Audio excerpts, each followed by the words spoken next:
Steele, and I'm the outgoing chair of the American Civil Liberties Union undergraduate chapter.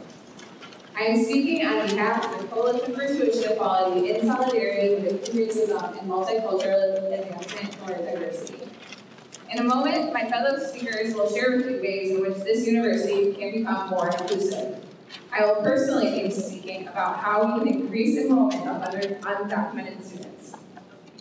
I'm here today because I love the University of Michigan, and I am grateful for the amazing experiences I have had as a Wolverine. I've had access to a world-class education in economics and mathematics. I've completed an independent research project. I traveled to South Africa with a class. I was a dancer in North America's largest student-run cultural show. And I saw the president speak twice. It's been a great privilege to spend 4 years at this university, but I must also acknowledge that my positive experiences reflect my privileged background. I am here today as an ally to students who are denied the chance to attend this university on the basis of their immigration status. This is your chance to make a change and enable undocumented students to become Wolverines. Undocumented students graduate from Michigan high schools every year. They are guaranteed a K-12 education, but nothing more. They are not as eligible for financial aid. By charging undocumented students out-of-state tuition, we are denying them access to a better future. Furthermore, their lack of opportunity in higher education hurts Michigan's struggling economy. Changing our residency policy would stimulate hope for the DREAM Act, eligible students, and signal to other universities that tuition equality is not only fair, but economically savvy. I'm grateful to attend a university where administrators truly care about what students believe. Because of student initiatives, Michigan has adopted a gender-neutral housing policy and changes trespass policy. This university is willing to listen to students. Today, we are here over 200 students strong for tuition equality and increased diversity. As I'm sure you know, this is exam week, and there are countless students who could not be here to show support. In my 4 years here, I have never seen an issue unite campus like tuition equality. I think our energy stems from a belief that our residency policy is fundamentally unfair. How can we deny undocumented students in-state tuition even though they have lived in Michigan for years and paid income taxes? Our petition has over 1,000 signatures, and we've earned the endorsement of the Michigan Daily and Central Student Government. We've built a strong movement on campus of people who do not see tuition equality as a right or left issue, but rather as a right or wrong issue. Countless private universities in 12 states have made the move toward tuition equality, including both California and Texas. The University of Michigan should continue its legacy of being the leaders in best. The Coalition for Tuition Equality is aware that accessibility to this university does not stop with the achievement of tuition equality. We are willing to work with you to make this campus more welcoming to undocumented students. We have met with the Office of Financial Aid to pursue creating private scholarships for undocumented students. We also want to build relationships between the university and the local community to help students navigate admissions and the financial aid process. Additionally, we are committed to making students feel safe on campus. We are engaging with undocumented students across the state to determine how this university can best serve them and how they can be a part of this policy change. We understand that a comprehensive approach to tuition equality is necessary, and we are committed to making this university a welcoming place for all students. Moreover, we view tuition equality as part of a broader movement. Historically, this university has promoted equal opportunity in higher education. Together, we can recommit to our values of diversity and equality. We know you are all in favor of increasing diversity on this campus. We also know that doing so isn't necessarily simple and requires a multifaceted approach. We are here today offering you a set of clear solutions with widespread support. Our overarching goals are to increase Black undergraduate enrollment to 10% and also increase enrollment to this university for other underrepresented minorities. To do this, we have offered a set of solutions, including promoting race and ethnicity courses such as IGR, based in contemporary race issues to make this university more inclusive. Finally, we demand that this university offer in-state tuition to undocumented students. Thank you.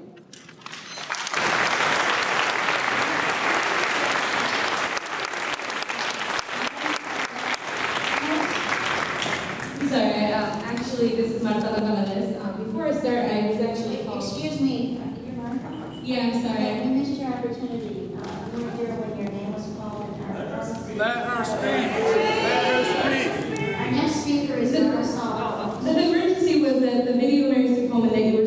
about at the beginning of your talk about the prank that was done. Have you watched the video? Our next speaker is Marisol. Ma'am? Have you watched the video? If our next speaker doesn't speak, they're going to miss their opportunity as well. It reinforces racist stereotypes and is uncalled for, so that's why I was tardy. Mr. Coleman, can I please recite my speech? You've been asked to sit down. You weren't here when it was your time to speak. I just explained why that was the delay, ma'am. This is my last opportunity to speak at the University of Michigan. I'm a graduate in the School of Social Work, and I would really appreciate it if I can speak for my last few minutes. The next speaker, their time is up. If they don't speak, then they're going to wait their time too. What's 5 minutes? All right, the next speaker, this is your last chance for the next No one speaker, else. or I will go on. No one else is going to speak on my behalf. If the next speaker doesn't want to speak, then I'll go on. This is a shame. You're not going to let me speak at all? This is outlandish. This is ridiculous. How are you not going to let me speak? Shame on you. Shame on you! Shame on you! This is ridiculous. Go to our next speaker, Campbell. Good afternoon. My name is Marisol Ramos, and I'm a graduate student in public policy and higher education. I'm co-chair of Students of Color in Public Policy, and I stand here in solidarity with E-Racism, Multicultural Advancements for Diversity, and the Coalition for Tuition Equality. Today I want to talk to you about a group of students from Cesar Chavez High School in Southwest Detroit. Thanks to the support of the Ford School, the Students of Color in Public Policy hosted 35 of the brightest future policymakers for our 4th annual Public Policy Connects program this past month. Public Policy Connects is designed to give high school students a better understanding of what public policy is and the impact it has on their lives. This year, we chose to focus on the Dream Map vote of 2010 and had each student analyze policy briefs and public testimonies in preparation for a simulated congressional debate. You should have been in that room. All the students poured their hearts and souls into the simulation as they tried to solve one of the most challenging civil rights issues of today.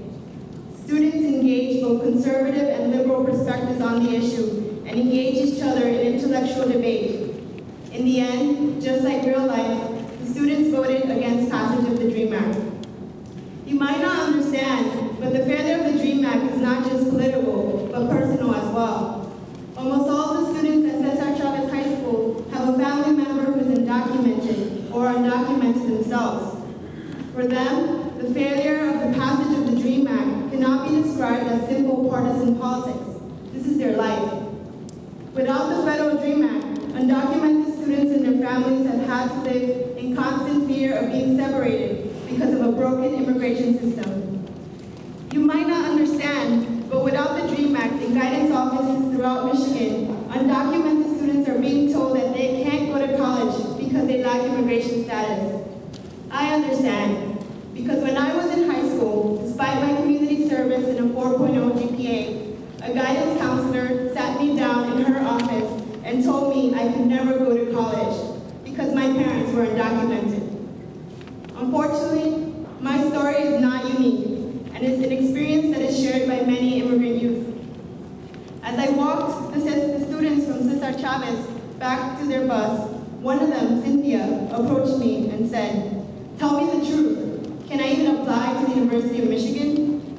She told me she was working really hard at school. She had aced her ACTs. By all accounts, she was more than qualified to attend the University of Michigan, but she was undocumented. The reality is that the University of Michigan has unclear tuition and admission policies for undocumented students. Worse, as you have heard and will continue to hear in student testimonies today, the experiences of students of color at the university is not welcoming. No student at the University of Michigan should ever have to experience alienation because of their race, ethnicity, sexual orientation, or lack of immigration status. I stand in solidarity with students from E-Racism, MAD, and CTE in demanding for the implementation of more inclusive policies that substantially increase the number of underrepresented students at both the graduate and undergraduate level, mandate new standards for race and ethnicity requirement for undergraduate students, and last, the institution needs to amend its in-state tuition policies to allow undocumented students to attend the university. I conclude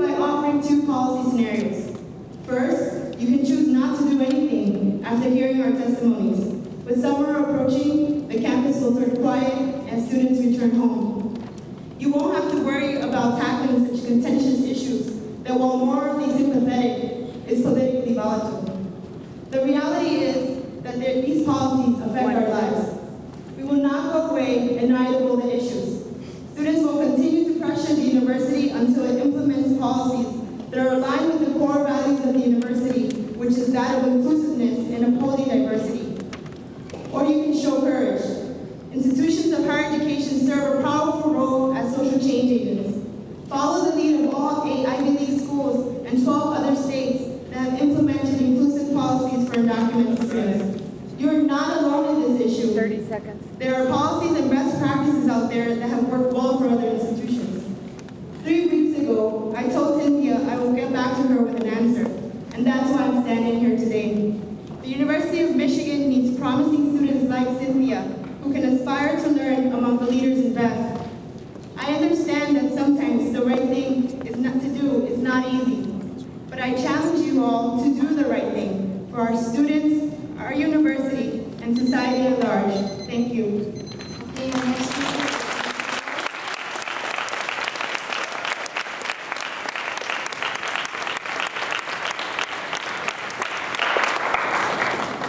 Good afternoon. Thank you, Regents, for the opportunity to address this important issue. My name is Kathy Cow. I'm a graduating senior from the Arts and Ideas concentration at the Residential College. I'm also the outgoing external chair for United Asian American Boards. And I'm here to explain why I stand in solidarity with the Coalition of Tuition Equality, E-Racism, and Multicultural Advancement for Diversity. I might not look like many of the fellow advocates here, and my experience might not be as similar.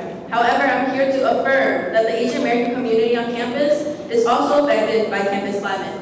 We too have been marginalized, which is why we stand in solidarity with all the organizations here for these 3 demands. 1. An increase of Black undergraduate enrollment to 10%, a demand initially made by the Black Action Movement in 1970 that still has not been met, and an increase of underrepresented students on both the undergraduate and graduate level.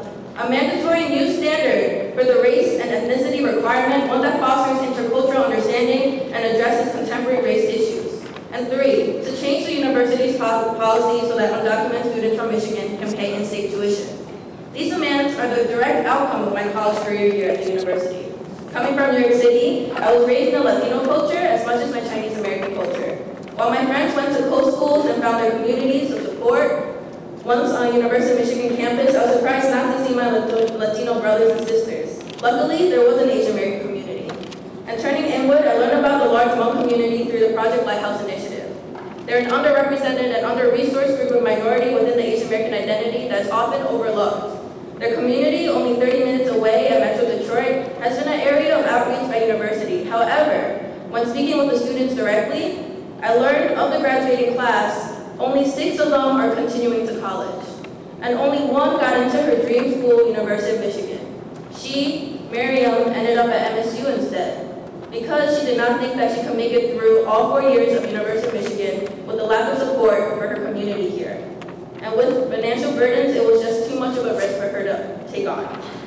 How can I face the next group of kids and tell them that if they try hard enough, they can be in my shoes too, when there are blatant barriers to access for them with that these outreach programs don't fix and barely mitigate? We need to push a mission office to increase enrollment of all underrepresented minority students through targeted outreach to both potential students and their families. But it is not enough without a shift in campus climate. Everyone on this campus should be socially conscious of the race-relevant world that we live in today, and the university has a duty to prepare its students before launching them into the real world. For example, social pressures to be the model minority is a huge issue in the Asian American community. Instead of combating such myths, a majority of university staff, faculty, and students perpetuated and even bully students with it. My friend Emily is an Asian American student in the undergraduate nursing program. This year, her GSI, who oversees her clinical hours, have been continuously picking on her with racial jokes and giving her lower than deserved marks. Emily has met with this GSI and discussed with her why her grades are not reflecting her performance. And in response, the GSI said, "I do not need to help you. Aren't Asians smart? You'll find your own way." Emily, infuriated, finally approached her instructor about the situation In the end, the GSI apologized to her by saying that she thought such actions would motivate her to do better and did not see it as abuse, harassment, or bullying. It is such mentality on this campus that makes our journey harder. 25% of our student population is struggling every day in their college careers, not because they do not academically succeed, but because we need to do so in an environment that is not conscious of our experiences. In fact, Emily knows 2 other Asian American students who switched out of the nursing program because of this one particular GSI who failed them both.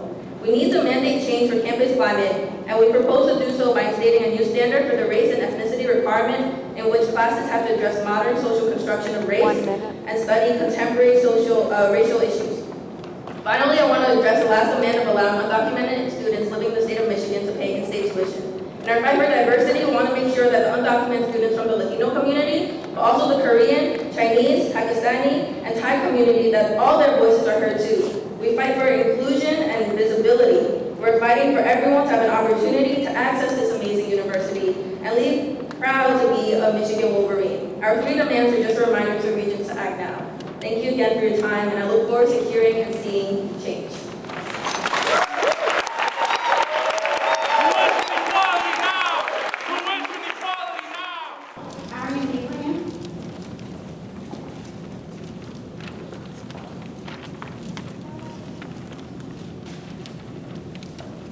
Good afternoon, and thank you for allowing me to speak with you today.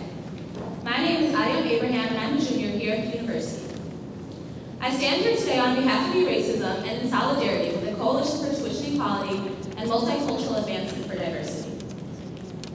While we're all very fortunate to attend such a reputable institution of education, there are many U of M students and faculty alike who lack any type of intercultural sensitivity or intelligence. So what does this mean for our campus environment? Well, as people allow their judgments and prejudices to cloud the perceptions of minorities, they allow ignorance to persist and voices to go unheard. Now, I can't speak firsthand about the experiences of all minorities, but I think it's safe to say that we all hold something in common, and that's a severe lack of acceptance on this campus. Often using the terms Arab and Muslim interchangeably, assuming all Latinos are Mexican, expressing unwarranted hatred towards the LGBTQ community, and generally just dismissing different types of minorities as being subhuman, our experiences have been made far less than pleasant. What I can speak on, however, is my experience as a Black student on this campus. I don't think other people realize the high level of race consciousness that racial minorities face, and what that feels like. It only recently occurred to me how much I think about my race throughout the course of the day, and how most other people don't have to. I think about it every time I raise my hand to answer a question in class, every time I'm assigned to group work, every time I'm in office hours, and every single time I see campus tour groups without any Black students. And when there is a Black student or 2 in that group, questioning whether I would really suggest that they come here, because then they would have to feel this way too. Now, this race consciousness isn't any type of personal insecurity or paranoia, and I think a huge problem is that many people think that it is. I've been told too many times that I'm being paranoid, or that not everything is about race. Well, sure it's not when you're white. But for me, oftentimes it is about race, and having to fight other people's biases and ignorance. Why wouldn't I think about my race a lot when there are so many people constantly reminding me of the prejudices that it comes with? For example, a friend of mine, a Black male, recently told me about a racist incident that he's experienced on campus on multiple occasions. One of his greatest passions is writing, and upon submitting papers, he's had 3 of his professors pull him aside questioning whether he really wrote these papers because, quote, they were really well written. I can confidently say that that wouldn't have happened had he been white. How are our Black students expected to excel when their own professors have no faith in them, accusing them not only of not being smart enough, but of being cheaters? How can we have pride in the diversity of Michigan when the 4% of Black students that we do have are constantly being discriminated against? Upon beginning my freshman year here, I was happy with my roommate situation and looked forward to becoming friends with her and the rest of our homies. Little did I know just how many of my experiences on campus would be molded by my race. My excitement about starting college was met with my roommate's prejudice. About a month into my first semester, my roommate and I were in our room as she Skyped her friend. I overheard her friend ask, "So how's your black roommate? Has she taken anything?"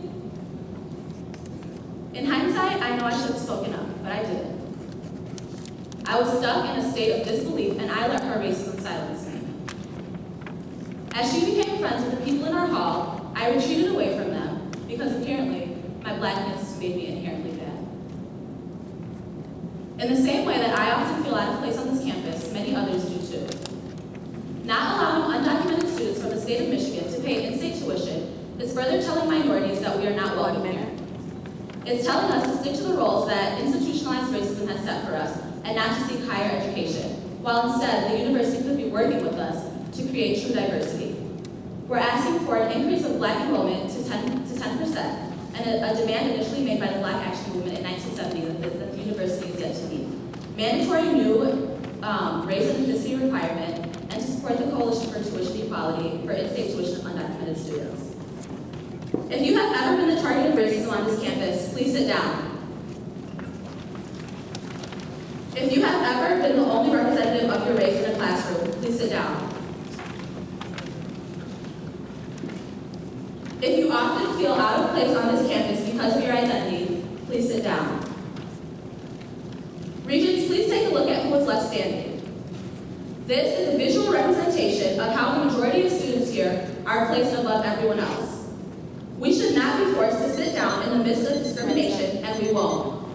Instead, we will stand up and fight off the prejudice, ignorance, and hatred that has invaded our campus and made our Michigan difference. And I'm a co-founder of the Social Work Allies for Immigrant Rights. This year, Swear and Wicker partnered to develop and implement the Sueños Mentoring Program to provide support and advocacy for undocumented youth in Washtenaw County. I stand here today in solidarity with you, with the Coalition for Tuition Equality, Racism, and the Multicultural Advancement for Diversity. This year, the Sueños program matched 7 graduate students with 7 undocumented youth to offer support as they pursued higher education. Akitsali, one of the 7, is a senior attending a high school in Washtenaw County. On April 3rd, 2012, Akitsali confronted her deepest fears when she joined other undocumented activists on a panel event earlier this month. Akitsali came out as an undocumented student to an audience of over 100 guests. The youth in this program are great candidates for a university like the U of M, but expecting undocumented students to pay out-of-state tuition fees nearing $40,000 out of pocket each year without access to loans or financial aid makes their attendance impossible. The social support mentors offer is meaningful, but we are tired of seeing their dreams shattered. This is why we have joined the Coalition for Tuition Equality. We demand in-state tuition for undocumented students. Let's say these youth could afford to attend this institution. They would still find it difficult to be socially accepted or as if they belong. Seeing so few Latinos on campus is stressful. We're only 4% at U of M, yet we are the largest population in the nation and growing. We demand an increase for enrollment for Latinos here on campus. When Latinos come to the University of Michigan, they feel lost. Walking to and from class, we feel like an outcast. The spatial segregation keeps us apart. And I speak as a Latina, but other underrepresented groups experience the same dilemma. I want to read a quote from the book entitled Latino Change Against Agents in Higher Education, Shaping a System That Works for All. If the campus is not evolved to meet the needs of students of diverse backgrounds, the students will feel isolated, unwanted, and eventually will withdraw from campus. The Latino student organizations on campus recently came together for a community forum, where students, faculty, and alumni discuss their identity, resources offered to Latino students, and what this campus community needs. The issue of space to support cultural identity and raise community members' sense of belonging came up a number of times. To attract and retain Latino students' presence here, the university needs a space that would serve as a safe haven and a central meeting place for Latinos. We have Charter Center, but there are over 1,000 registered student organizations. 159 of them are ethnic cultural student groups, and many non-ethnic cultural students, graduate and undergraduate, are using this one space. We believe in multicultural solidarity, as you have seen today, but unique spaces that are central and accessible are needed for each group. To increase enrollment of underrepresented groups at U of M, improvements in outreach with Latinos is needed. At the University of Pacific in Stockton, California, my alma mater efforts to connect to the University of Stockton community are strong. The university offered the following services: bilingual financial aid workshops, bilingual family campus tours, bilingual literature and resources, Latino students hosting Latino prospective students, Spanish-only residence halls, and much more. At a minority retention admission forum this semester, I asked the panelists why we didn't do that here. And the administrators who were panelists said that the Latino numbers were lower here than in California. And this may be true, but does that mean that the 14,000 Latino residents of Washtenaw County do not matter? We need strongly culturally competent outreach that includes parents' voices. We need bilingual outreach services that connect the university to Latino parents and prospective students, documented and undocumented. Lastly, all students at the University of Michigan need to be involved in this conversation. Many students of color have described their experience at the University of Michigan as hostile and felt like their problems went unheard, and as if they were invisible. So we demand a structural academic mandate that educates all students on race and ethnicity to discuss the current racial tensions on our campus. In solidarity, we demand an increase of Black undergraduate enrollment to 10%, a demand initially made by the Black Action Movement in 1970 that still has not been met, and an increase in underrepresented students at both graduate and the undergraduate level. We demand a mandated new standard for the race and ethnicity requirement for undergraduate students that fosters intercultural understanding and addresses contemporary race issues. We demand a change to the university tuition policy so that undocumented students from the University of Michigan can pay in-state tuition. Thank you for those of you who have stayed, and it is a grave injustice for those of you who have left. Thank you for your time.